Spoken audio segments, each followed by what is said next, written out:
The wind stirred dust along the cracked earth of the wide, sun-baked plains. The sky stretched out, a harsh blue dome above the small town of Dry Creek, a dot on the map where the Old West's tough grit met fragile hopes. A lone figure stood just outside the weathered wooden fence of a modest ranch house, his broad shoulders squared against the late afternoon heat. Jokes in this country don't always land well, he thought, his gaze fixed on the horizon where shadows lengthened like silent threats. It was supposed to be a joke, a harmless prank whispered behind hands in the saloon. But now, as the sun dipped lower, the weight of that joke pressed heavy on his chest. The man's name was Caleb Morgan, a rancher known for his steady hands and quiet ways. But tonight, those steady hands trembled with uncertainty. Behind him, the ranch stretched out, a tangle of dusty pens, a sagging barn, and a field of golden grass struggling to survive the dry spell. This was the kind of place where a man earned his keep by sweat and grit, where life was measured in cattle counted and fences mended.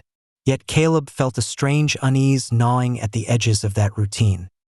He recalled the laugh that had cut through the din of the town's rough crowd earlier that week, when they had joked about his new bride. "Too chubby," they'd said. "She's a handful, that one." A punchline at his expense, a challenge to his pride. It was supposed to be a joke. But the woman named Maisie, his wife, was no punchline. She was the heart he hadn't dared to admit was missing from his life. She was laughter on cold nights, a stubborn spirit wrapped in warm flesh. She had carried that weight on her own, and tonight, Caleb realized he might carry it with her. The memory flickered like a candle in the dark. The first time he saw her, sitting on the porch of the general store, brushing wild curls from her face. Her eyes held a mixture of defiance and kindness, a quiet strength beneath the softness.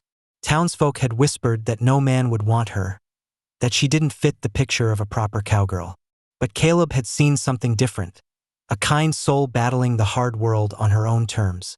The sky now bled orange and crimson as the sun sank behind distant hills. Caleb's thoughts were interrupted by a sudden rustling in the barn. He moved toward it slowly, senses sharpening like a hawk's.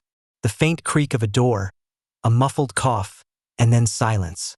Inside, the scent of hay and leather mingled with something sharper. Pain, fear, and something more fragile, hope. In the corner lay a man, young and bruised, his clothes torn and stained with blood. Caleb's eyes caught the faded ink of a mark on the man's wrist, the same mark Caleb thought he'd buried long ago. A mark that belonged to a tribe the townsfolk spoke of only in hushed tones, stories twisted by fear and misunderstanding. His heart pounded, a war drum in the quiet barn. 200 warriors don't just show up here for no reason, Caleb whispered almost to himself. They come for justice or war. His fingers twitched at the doorway, torn between shutting the barn and stepping in. But the young man's eyes, wild and pleading, met his own. Caleb knew then that whatever joke had been made about him, about Maisie, about this whole dusty town, it was no longer a joke. It was a test. The wind carried the distant howl of coyotes, a mournful reminder of the harshness that awaited outside these walls. He glanced back toward the porch where Maisie sat, her silhouette framed by the flickering light of the oil lamp she'd lit. She looked up, meeting his gaze with a steady calm he hadn't expected. In her eyes is a promise, a challenge. Even together, they stood on the edge of a story neither had chosen but would have to face. As darkness crept in, Caleb took a slow breath and stepped inside the barn, the weight of 100 unspoken questions pressing down. The past and present collided in that quiet space, and the Old West held its breath. Words wouldn't be enough now. Caleb lowered himself beside the wounded man, careful not to startle him further. The flickering lantern light revealed a face etched with exhaustion and pain, but also fierce determination. The mark on the man's wrist, a faded but unmistakable symbol of the Lakota, pressed Caleb's chest tighter with an ache he hadn't felt in years. "I ain't here to cause trouble," the young man rasped, his voice barely above a whisper. "Just need a place to rest." Caleb's gaze flicked toward the barn door, then back to the stranger. His mind raced through the warnings he'd heard in town, whispers of Don't help the Redskins. They're enemies. You'll bring trouble if you shelter one. But then he looked into those desperate eyes again. Eyes that mirrored the hunger and pain Maisie once had when they first met. He swallowed hard and made the decision that would change everything. "We'll patch you up," Caleb said quietly, voice steady despite the storm inside. Maisie appeared at the barn entrance, carrying a worn satchel filled with herbs and bandages. Her presence was a silent defiance against the murmurs outside. She knelt beside Caleb, her fingers deft and gentle as she began cleaning the wound. The town of Dry Creek was a small, tight-knit place. News traveled fast, and not all of it was kind. By the time the sun had dipped below the horizon, whispers turned into words, and words into accusations. Sheriff Briggs, a broad-shouldered man with a grizzled beard, knocked sharply on Caleb's door the next morning. His eyes were hard, but beneath the stern exterior, a flicker of unease betrayed him. "We hear you've got a Lakota man hiding out on your ranch," he said, voice low. Caleb met his gaze evenly. "He's hurt. He needed help." Briggs spat on the ground. "This ain't the place for trouble. Town don't take kindly to harboring enemies." Across town, neighbors gathered in small clusters, voices rising with fear and suspicion. Old Mrs. Callahan muttered to anyone who'd listen, "That woman's lettin' her husband play fool with strangers. Mark my words, it'll bring ruin." In the saloon, men slammed their fists on tables, calling Caleb a fool, a traitor. They said the joke was on him, marrying a woman who didn't fit the town's mold, now sheltering an enemy in their midst. But Maisie stood firm beside Caleb, her chin raised like a banner of quiet rebellion. "He's a man," she said softly, "not an enemy." The young Lakota, whose name was Running Elk, rested in the barn, unaware of the storm growing outside. Through broken words and gestures, he told of a raid gone wrong, of families torn apart by violence neither side fully understood. Caleb listened, feeling the sharp edges of truth cut through the lies he'd been told. That evening, a group of townsfolk arrived at the ranch, lanterns bobbing like restless spirits. Their faces were a mixture of anger and fear. "Hand him over," the sheriff demanded, "or face the consequences." Maisie stepped forward, voice steady but fierce. "He's hurt. He's no threat. We owe him kindness." The crowd's murmur grew louder, some voices trembling with uncertainty, others with hatred. Caleb's jaw tightened. He looked at the faces of the people who'd been his neighbors all his life, now ready to turn on him. "I made a choice," Caleb said quietly, "and I won't back down." The night hung heavy, the promise of violence lingering like a storm cloud ready to burst. Inside the barn, Running Elk's breathing was shallow but steady. Outside, the line between friend and foe blurred with every passing moment. And somewhere deep inside, Maisie held a secret, a strength that might just turn the tide. The first rumble came at dusk, a distant thud like thunder rolling over the open plains. Caleb's gaze hardened as he stepped onto the porch, watching shadows lengthen across the dry grass. Rumors had spread like wildfire through Dry Creek. Scouts had spotted smoke on the ridge, war drums were beating in the distance, and the dreaded Lakota warriors were coming. The town's restless murmurs turned to outright panic. At the general store, Old Tom shook his head grimly. "This ain't no friendly visit. They're coming for justice, for Running Elk." Caleb felt the weight of the moment settle over him like a shroud.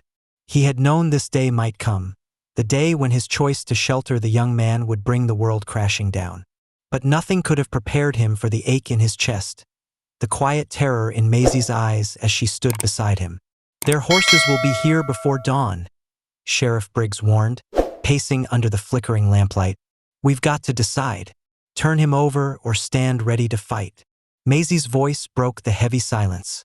"If we fight, there'll be no peace for anyone." Caleb looked at her, this woman who had once been the butt of cruel jokes, now standing taller than any man in Dry Creek. Her courage was a beacon in the gathering darkness. The night deepened. Outside the ranch, the distant beat of drums grew louder, a pulse echoing the rhythm of a land both scarred and sacred.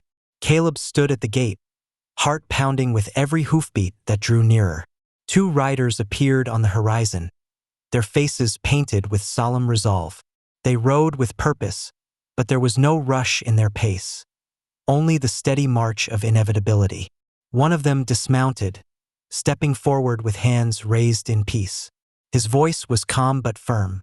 "We come for Running Elk, to take him home." Caleb's fingers clenched the wooden rail. "He's hurt. He's not running." The rider's eyes softened. "He is one of us. We seek justice, not blood." Tension hung in the air, thick as the dust swirling at their feet. The townsfolk gathered behind Caleb, some with weapons hidden beneath coats, others with fear etched on their faces. The night held its breath. Suddenly, from the barn, Running Elk emerged, leaning heavily on Caleb's arm. His gaze met the riders'. Silence stretched between them, a fragile bridge spanning centuries of pain and misunderstanding. Maisie stepped forward, voice steady as stone. "Judge him by his heart, not by the color of his skin or the stories told in fear." The leader of the riders nodded slowly, eyes filled with something that could only be called respect. The war drums ceased. Under the vast expanse of stars, two worlds stood on the edge of a fragile peace. Running Elk's steps were slow, each movement weighted with the scars of his journey. Caleb steadied him as they entered the modest cabin, where Maisie had already prepared a warm meal on the rough wooden table. The lantern light cast flickering shadows across the worn floorboards, softening the harsh lines of the day's tension. Maisie watched him with quiet empathy, offering a gentle smile that spoke of understanding without pity. "You're safe here," she said softly, pulling a blanket from the back of a chair. Running Elk's eyes held a guarded sadness, but beneath it flickered a spark of something unexpected: hope. He reached into a small leather pouch and produced a worn, sepia-toned photograph, a family portrait faded by time and sorrow. He placed it carefully on the table. Caleb leaned closer, studying the faces in the photograph. The woman and children looked tender and alive, a stark contrast to the harshness around them. "They're waiting for you," Caleb said quietly. Maisie nodded. "We're more alike than different. Sometimes kindness is the only language left to speak." The room fell into a hush, heavy with unspoken grief and fragile connections. Running Elk reached out, his fingers brushing Maisie's hand in a simple gesture of gratitude. The moment stretched, fragile yet profound. Outside, the town of Dry Creek held its breath, unsure if peace or violence would follow. Later, as the moon rose high, a small group gathered on the porch: Caleb, Maisie, Running Elk, and the leader of the riders. Words were sparse but weighted, each glance carrying the weight of history and possibility. "She is telling them that judging you for your kindness would make us no better than the soldiers who kill without asking questions first," Caleb said quietly, breaking the silence. The rider looked at Maisie, then at Running Elk, a slow nod acknowledging a truth often forgotten in the chaos of the frontier. A pact formed, not written in ink, but in shared glances and the quiet resolve to choose understanding over hatred. As dawn approached, the tension that had gripped Dry Creek began to ease, replaced by a fragile hope that perhaps, in this unforgiving land, kindness could still carve a path forward. As dawn broke over the endless prairie, a soft golden light spilled across Dry Creek, painting the world in gentle hues of hope and quiet resolve. Caleb stood at the edge of his ranch, watching as the riders prepared to leave, not with war parties, but with a solemn escort. Running Elk mounted his horse, steadier now, the weight of his wounds lifted by kindness and newfound trust. Maisie stood beside Caleb, her hand resting lightly on his arm. The woman who had once been whispered about in cruel jokes was now a figure of strength and grace, her spirit woven into the very fabric of the land they called home. The town was stirring awake, the echoes of fear replaced by a cautious peace. Neighbors offered nods of respect instead of suspicion. Children, curious and wide-eyed, peeked from behind curtains, sensing the shift. Years later, the story of the chubby cowgirl and her husband who sheltered an enemy would be told not as a tale of shame, but as a legend of quiet courage. Maisie became a bridge between worlds, Her laughter and kindness a balm to wounds old and new. Running Elk returned to his people, carrying stories of mercy and friendship that would ripple through generations. Caleb's ranch thrived, not just as a place of cattle and land, but as a symbol of what could be achieved when hearts opened despite the odds. Underneath the vast western sky, where sunsets bled into stars, a simple truth endured. Sometimes the strongest kings are not those crowned by birthright or conquest, but those crowned by love and compassion. And in that dusty corner of the Old West, a joke had turned into a kingdom.